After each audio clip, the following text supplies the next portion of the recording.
Hello guys, and kakauwi lang namin sa pathology at pinatulog ko na rin yung baby ko. Pakita ko sa inyo. Nakatulog na rin siya.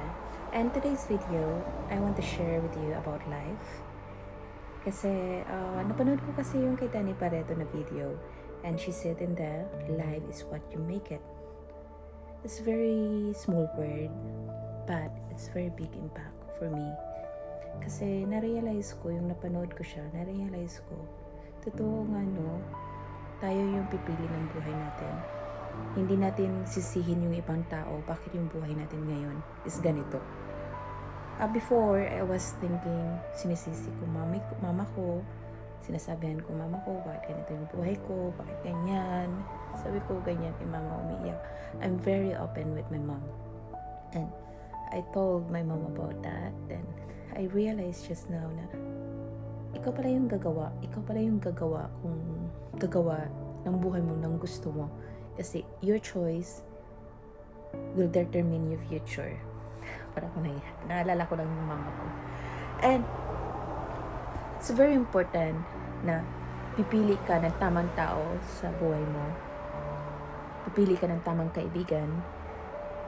Kasi pag bata pa tayo, teenager, marami tayong masasalamuha na mas kakasira sa buhay natin. It's very important you're gonna choose the right person by your side. And especially when you're in college, then we're gonna think about getting married. We need to choose the right person. My choice before is marami ako nagkabali, pero hindi ko siya pinagsisihan because dumating yung anak ko, and it was part of my past, and it's beautiful past because nandyan yung anak ko. And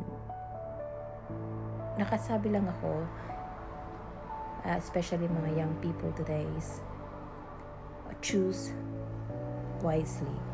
Like choose yung kung anong gusto mong buhay na gusto mo. Pag nasaktan ka, don't stay. Choose wisely. Choose the right person by your side. And my life is not perfect, but I'm very happy kasi kasama ko yung mga anak ko. We have food, we have shelter, I have a responsible husband, and that's enough for me. And kahit anong sasabihin ng mga ibang tao dyan, just don't mind them, and just go whatever you want to, because you know by yourself that you made the right choice.